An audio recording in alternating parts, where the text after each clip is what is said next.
So besides these ion channels, even sodium potassium ion transmembrane pumps, which you have already covered from the NCERT plus in the previous chapters also. So there are some sodium potassium exchange pumps, and they are also involved in maintaining this gradient. So these pumps basically are the example of active transport. If you go through the 8th chapter, you will find this concept is there. Few lines about the sodium potassium pumps is given in the NCERT also. So the pump is supposed to consume ATP, and with the consumption of ATP it will cause the 3 sodium ions to move across towards the outside and will cause the 2 potassium ions to come inside. That means every time when ATP is consumed, 3 sodium ions they go outside. Outside means into the extracellular fluid outside the membrane of the axon, and then 2 potassium ions come inside from outside. So why were they outside in today's class we are going to understand. You already know why sodium goes outside, because it has come inside when the production of action potential takes place.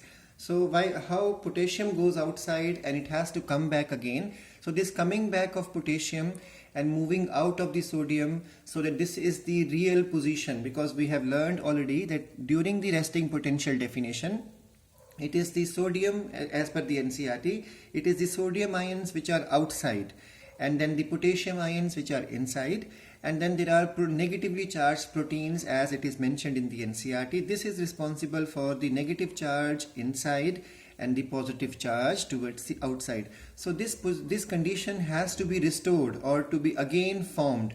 So this condition is only possible to be formed with the help of the ATP consumption and then working of the sodium potassium ion transmembrane pump or the exchange pump.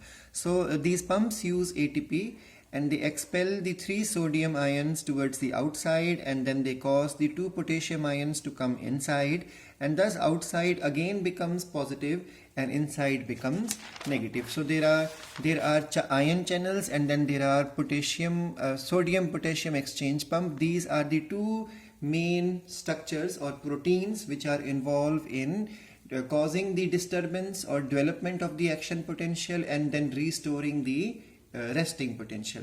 Now how does the conduction of this nerve impulse takes place? Let's understand.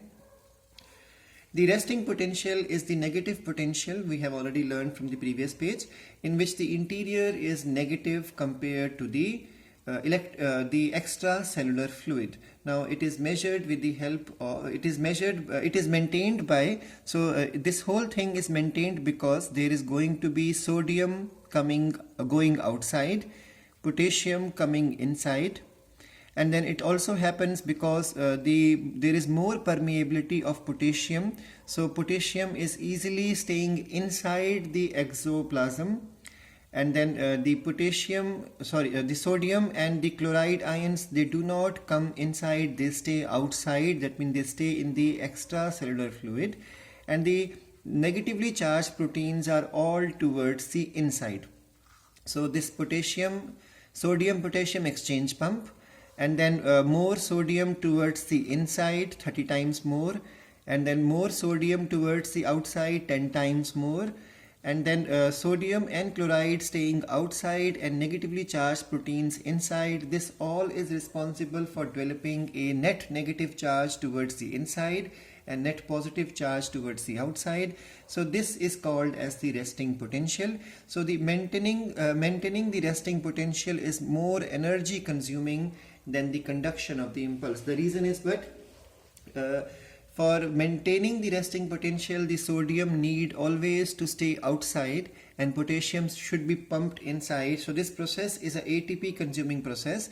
That's why maintaining resting potential or restoring the resting potential is more active process or more energy consuming process than the conduction, because for the conduction to take place, we all have learned generation of impulse just needs a stimulus and the ion channels will open, sodium will start moving inside, and then conduction will also start. So for this process, energy consumption is very less compared to again restoring the resting potential.